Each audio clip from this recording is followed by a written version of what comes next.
Chayazuke Mizuki.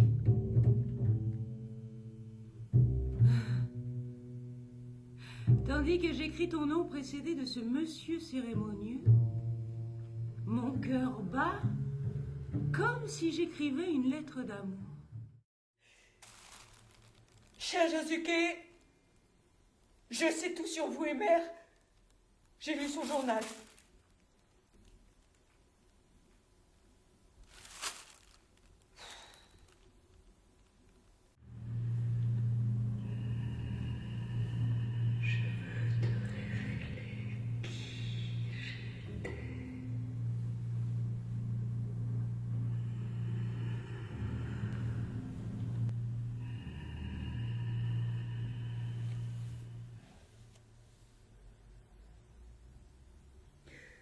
J'ouvre le journal à la première page.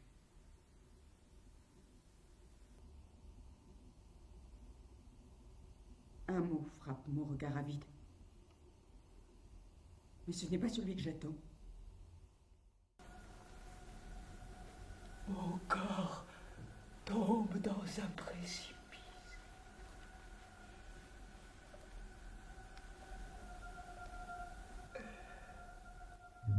Un haori de soie frappe à mon regard.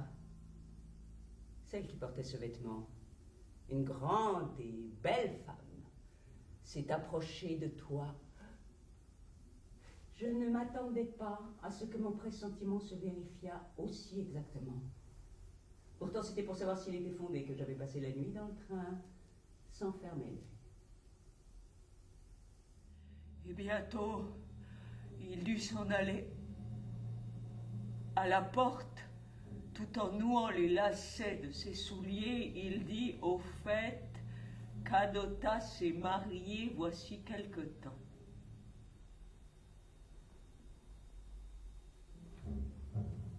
Mariée? Quand? Assis sur son lit, elle avait revêtu un haori en soie gris mauve, brodé de grands chardons brillants, un vêtement dont elle m'avait depuis longtemps fait cadeau. Il était trop voyant pour elle, à ce qu'elle disait. Et elle paraissait si belle, éblouissante. Et pourtant, un morceau de plomb froid s'est glissé dans mon cœur.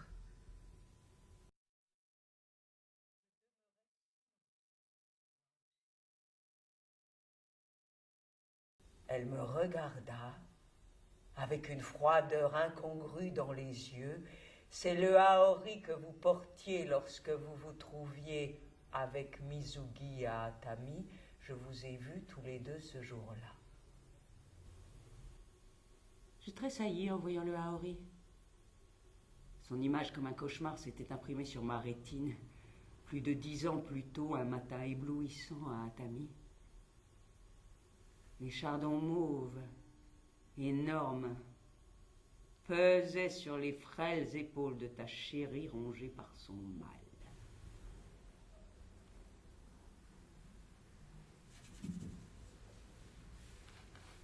Magnifique! Je rajustais sur ma peau la soie du kimono. Votre haori vous rappelle des souvenirs, n'est-ce pas?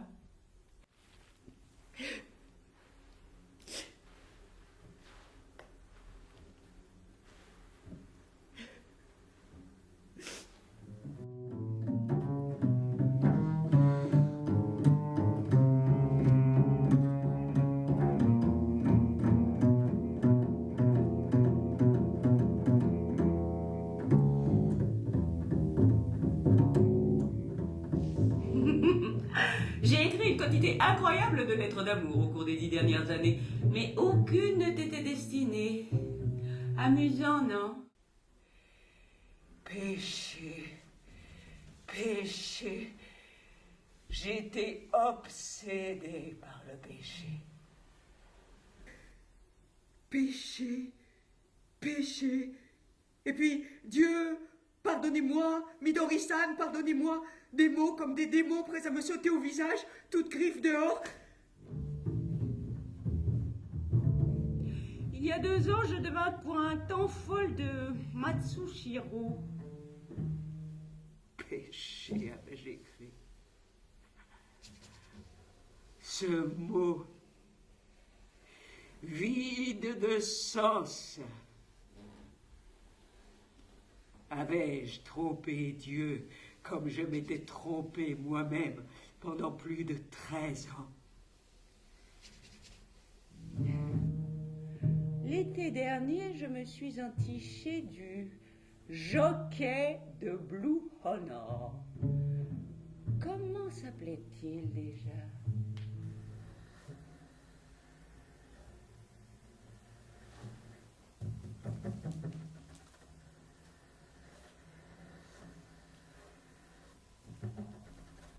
Ah, tu as déjà allumé le feu.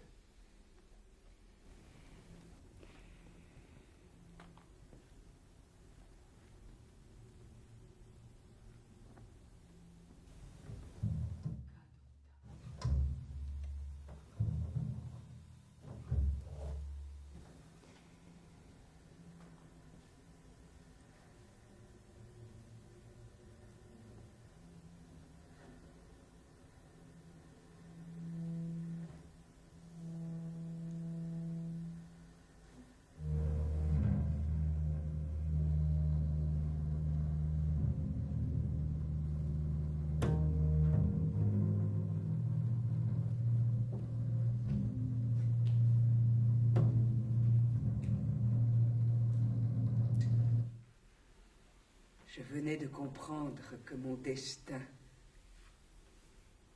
se trouvait là.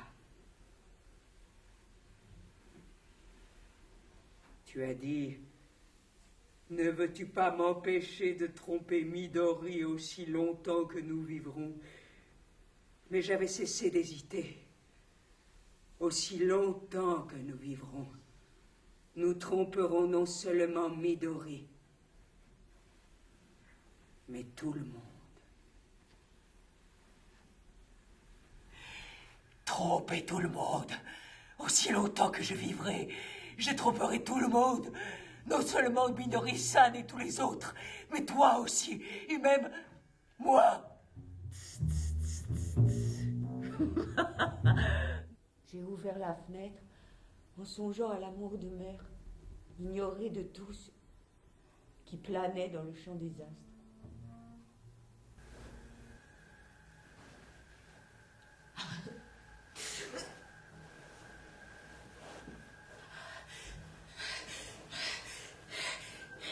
Je ne veux plus rien cacher.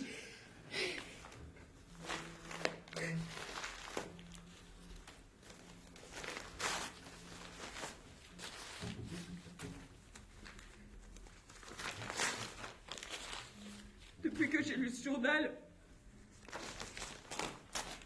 Midori est devenu pour moi l'être le plus horrible au monde. Je m'affalais sur le canapé de la véranda pour prendre le frais. Je te tournais le dos, languide et saturée de plaisir. Je laissais machinalement mon regard s'attacher à ton reflet dans la vitre. Tu avais fini de frotter le canon, tu remontais la culasse que tu avais également nettoyée. Tu levas et abaissas plusieurs fois le fusil, en épaulant à chaque fois. Et soudain, le fusil s'immobilisa. Le canon était manifestement dirigé vers mon dos.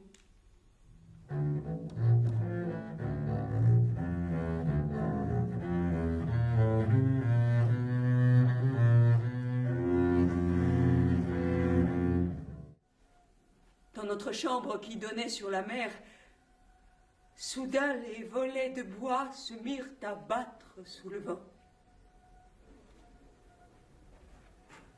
Tu te levas pour les ouvrir et j'aperçus sur le chenal une barque de pêche qui flambait. La beauté de la scène nous frappa. Pourtant, quand tu refermas les volets, J'éprouvais comme une angoisse. Je les rouvris aussitôt. Mais le bateau s'était consumé jusqu'à la ligne de flottaison, et je ne pus distinguer la moindre lueur sur l'immense étendue huileuse de la mer enténébrée. Comme vous êtes pâle!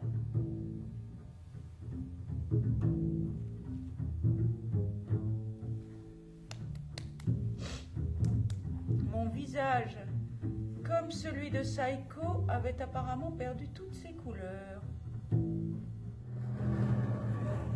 J'éprouve subitement une solitude inexprimable, aveugle.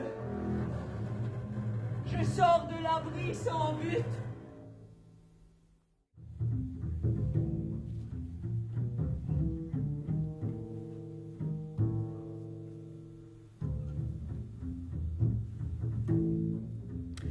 Voilà!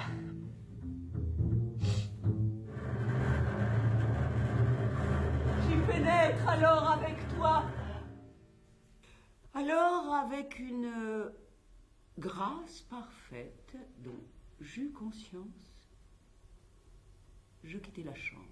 Midori-san, sans répondre, je pris le couloir pour partir et je me heurtai presque à Yoshiko qui arrivait avec le thé.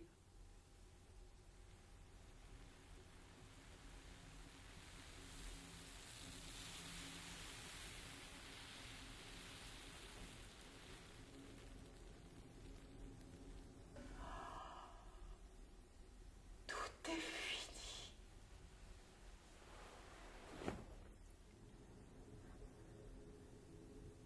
Cher Josuke, j'ai une requête à vous faire et voici son objet.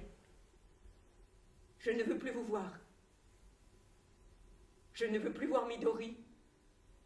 Je ne veux plus jouer à l'enfant candide.